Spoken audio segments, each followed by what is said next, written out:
وشاهد ومشهود.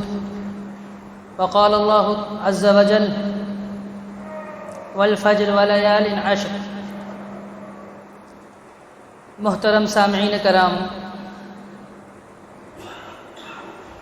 عرفہ کے دن کی بڑی فضیلت ہے۔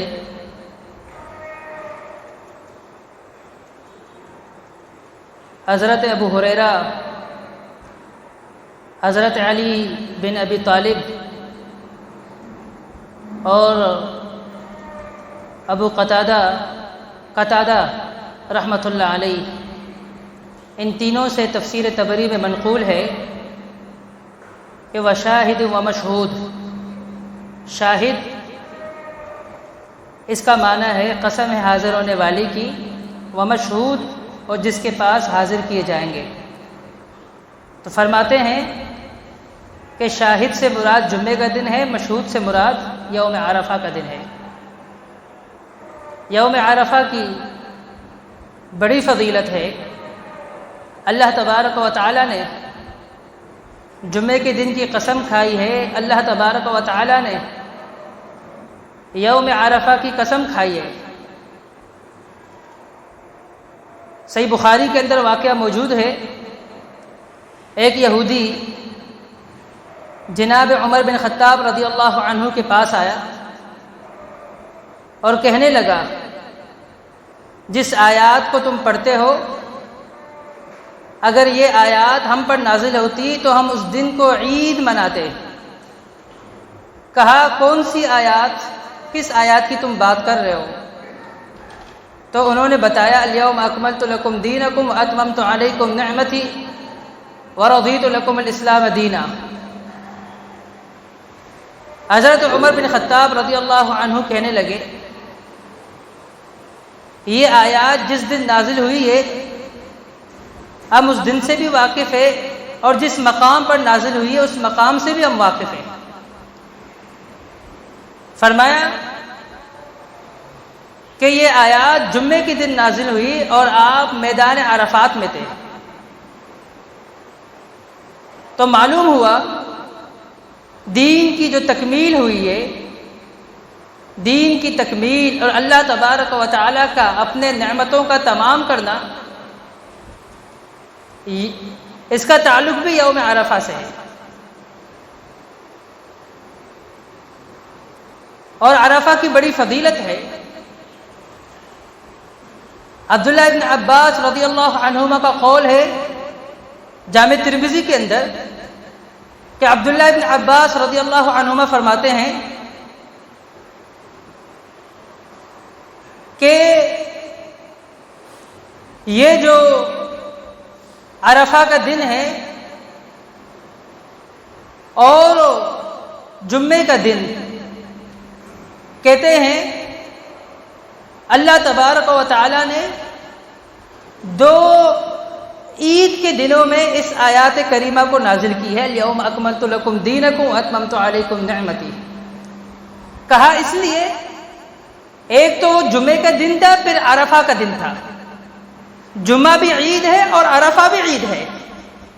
عبداللہ ابن عباس رضی اللہ عنہما کا قول ہے، جامع ترمذی کے اندر موجود ہے۔ اور اسی طرح رسول اللہ صلی اللہ علیہ وسلم سے سنن ابی داود کے اندر روایت موجود ہے کہ آپ علیہ الصلوۃ والسلام نے عرفہ کے دن کو عید کا دن قرار دیا ہے۔ آپ علیہ الصلوۃ والسلام نے فرمایا یوم عرفہ یوم النحر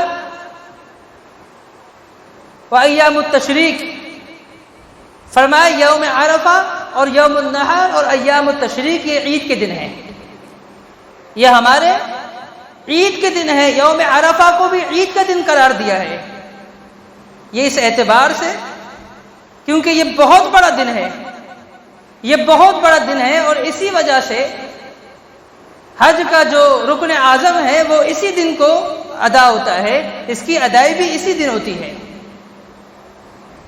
اور عرفہ کا دن یہ وہ دن ہے اللہ تبارک و تعالی سب سے زیادہ اسی دن لوگوں کو جہنم کی آگ سے آزاد کرتا ہے۔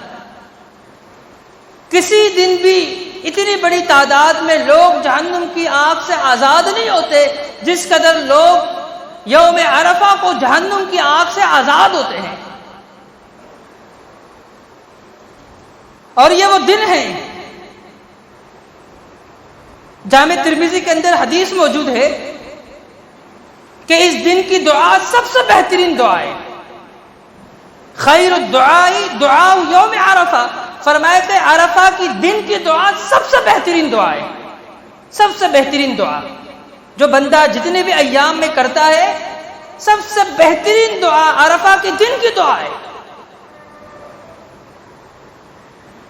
رسول اللہ صلی اللہ علیہ وسلم فرماتے ہیں کہ عرفہ کے دن میں نے اور مجھ سے پہلے جتنے بھی پیغمبر تھے ان سب نے یہی دعا پڑھی، لا الہ الا اللہ وحدہ لا شریک لہ لہ الملک ولہ الحمد وہو علی کل شیء قدیر۔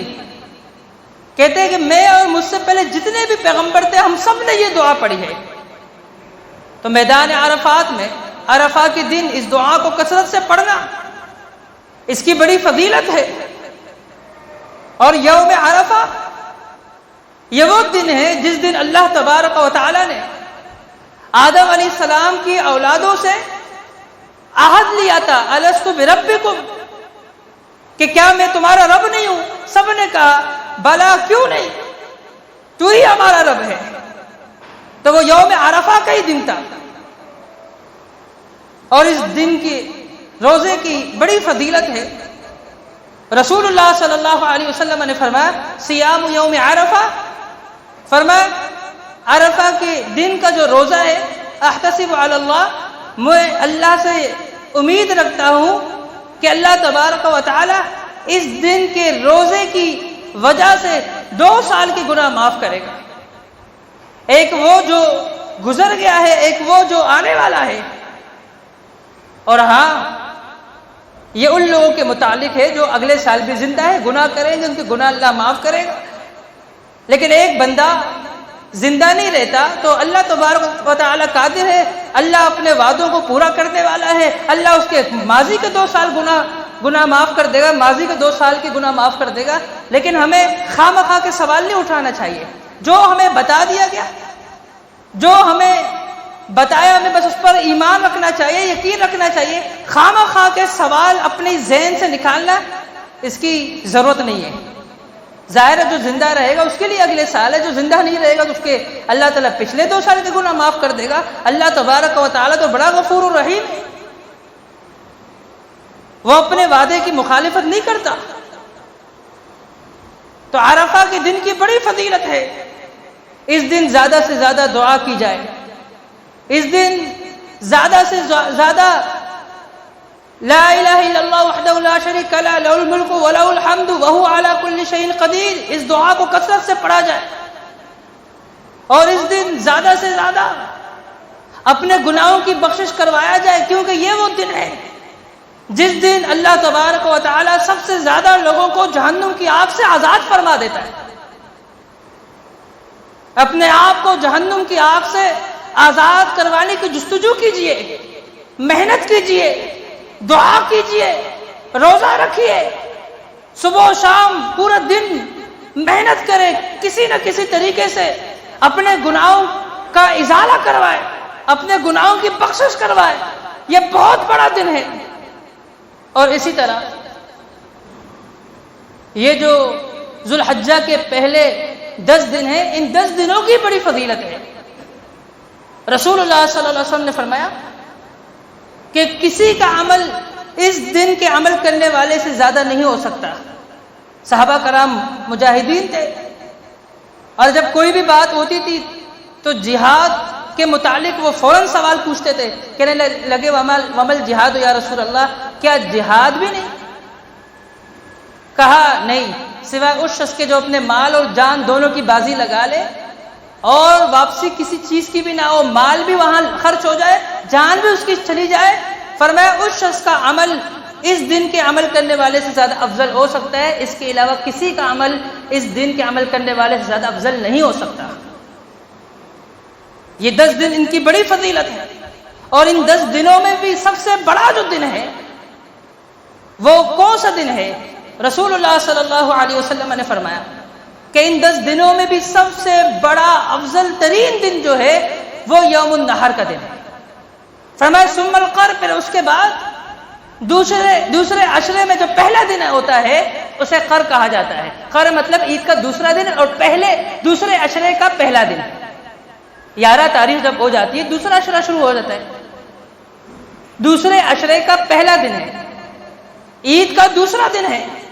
تو فرمایا یوم النحر جو عید کا پہلا دن ہے، جو پہلے عشرے کا آخری دن ہوتا ہے، وہ سب سے زیادہ افضل ہے پہلے عشرے کے افضل ایام میں بھی۔ اور پھر اس کے بعد اگر پورا مہینے کا حساب کیا جائے اور ایام کو دیکھا جائے پھر ثم القر عید کا دوسرا دن ہے۔ بڑی فضیلت ہے ان دنوں کی۔ ان ایام میں جو عید کے ایام ہے قربانی ہوتی ہے، تو یہ قربانی سنت ابراہیمی ہے۔ سنت ابراہیمی پر لوگ عمل کر رہے ہوتے ہیں، عمل کرتے ہوئے نظر آ رہے ہوتے ہیں، لیکن اس سنت ابراہیمی کے متعلق چند مسائل ہیں جن میں لوگ پریشان رہتے ہیں۔ ایک تو یہ ہے کہ بھینس کی قربانی ہوتی ہے نہیں ہوتی، اس پر بڑا مسئلہ ہے۔ اور بھائی جن قربانیوں سے آپ متاثر ہیں وہ لے کر لے آئیں، تو جس قربانی پر آپ خود مطمئن نہیں ہے تو آپ چھوڑ دیں اس کو۔ جن سے آپ مطمئن نہیں ہے سوائے اس کے کہ اس پر بحث مباحثہ کیا جائے، پہلے تو اس بات کو اچھی طرح سمجھے کہ جہاں علماء حقہ کا اختلاف ہوتا ہے کسی مسئلے میں تو وہاں پر بہت زیادہ جو سختی ہے نا اس کی اجازت نہیں ہے۔ جن کو یہ سمجھ آتی ہے کہ بھینس کی قربانی ادلہ سے ثابت ہے وہ کریں، لیکن اس کا مطلب یہ نہیں ہوا کہ سب کو کہے کہ بھینس کی قربانی کرو، اور جن کو سمجھ نہیں آتی وہ خود نہ کرے، لیکن اس کا یہ مطلب نہیں وہ سبھی کو منع کرے کہ بھینس کی قربانی نہیں کرنی تمہیں۔ یہ دونوں طریقے غلط ہے، یہ دونوں طریقے ٹھیک نہیں ہے۔ اب مسئلہ یہ ہے کہ بھینس کی قربانی ہوتی ہے یا نہیں ہوتی، جائز ہے ناجائز ہے، اس میں علماء کے دو مسائل ہیں۔ کچھ علماء کرام وہ اس طرف گئے، کہتے ہیں کہ بھینس کی قربانی جائز نہیں ہے۔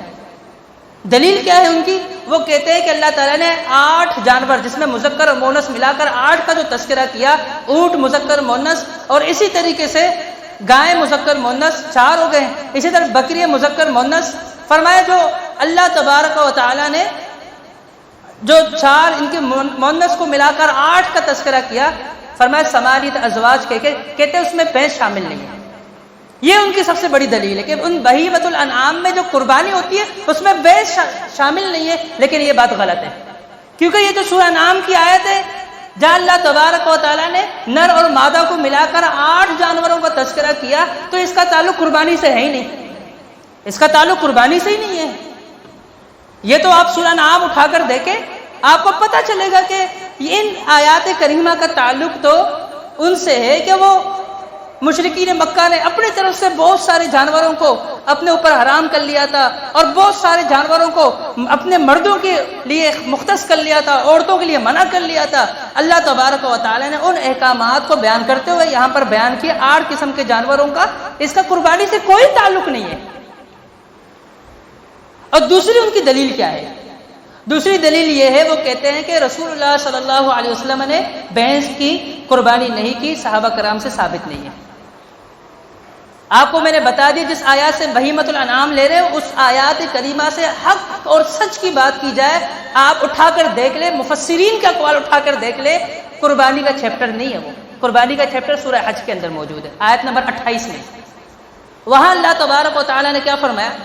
فرمایا کہ لیشہدوا منافع لہم ویذکروا اسم اللہ علی ما رزقہم من بہیمۃ الانعام، کہ تم جو ہے ان بہیمہ فالتو چوپایوں پر اللہ کا نام لو، ان کی قربانی کرو جو اللہ نے تمہیں دیے ہیں۔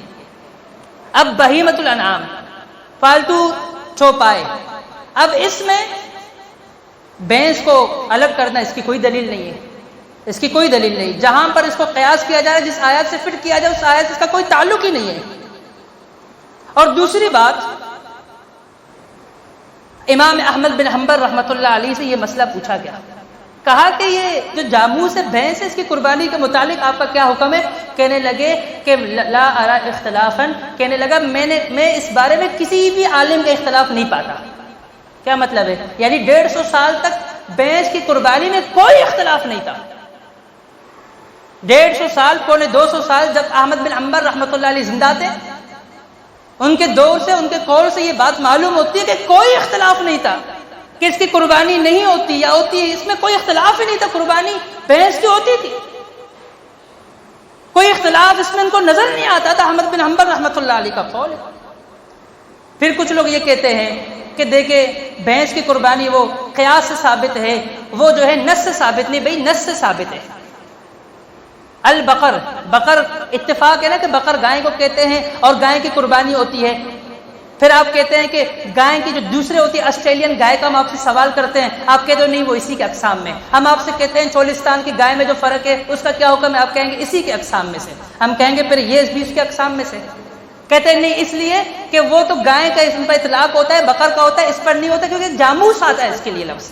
اور بھائی جاموس کیوں آتا ہے؟ جاموس کا لفظ اس لیے آتا ہے کہ گائے کی وہ قسم جو سب سے زیادہ دودھ دینے والی ہے، اس کا جاموس کے لفظ سے یہ معنی تھوڑی ہے کہ وہ اس کی جنس سے ہی خارج ہو گیا، وہ اس کے اقسام میں سے خارج ہو گیا۔ اس کا تو معنی یہ ہوا جاموس کا کہ گائے کی وہ قسم جو سب سے زیادہ دودھ دینے والی ہے، نص سے ثابت ہو رہا ہے۔ پھر اس کے بعد یہ کہنا کہ اللہ کے نبی صلی اللہ علیہ وسلم نے نہیں کیا۔ احمد بن حنبل کا آپ نے سنا کہ وہ کیا کہتے ہیں؟ اس میں کوئی اختلاف نہیں، 150 سال تک کوئی اختلاف ہی نہیں تھا، یہ بعد میں چل پڑا ہے۔ رسول اللہ صلی اللہ علیہ وسلم سے اگر آپ کہتے ہیں بھینس کی قربانی ثابت نہیں ہے، میں یہ سوال پوچھتا ہوں، رسول اللہ صلی اللہ علیہ وسلم بھینس کا گوشت کھانا ثابت ہے؟ دلیل دو اس کی، حرام کر دو اس کو۔ آپ کہتے ہیں رسول اللہ صلی اللہ علیہ وسلم کی بھینس کی قربانی ثابت نہیں، میں کہتا ہوں پھر اس کا دودھ جو ہے اس کے حوالے سے کیا حکم ہے؟ اللہ کے نبی سے ثابت ہے؟ نہیں ہے نا، لگاؤ حکم۔ پھر کیوں پیتے ہو؟ کیوں اس کے حلال کی دلیل دیتے ہو؟ پھر سوال جواب یہی آتا ہے کہ یہ تو عرب کا جانور ہی نہیں تھا۔ ہم کہتے ہیں یہی بات ہے کہ عرب کا جانور نہیں، اسی وجہ سے رسول اللہ صلی اللہ علیہ وسلم نے نہیں کی، لیکن اس کو منع کر دینا، اس میں اتنی سختی کر لینا، یہ درستی دلائل بہت ہے، لیکن پھر بھی میں نے شروع میں کیا کہا کہ جو قائل نہیں ہے وہ نہ کرے۔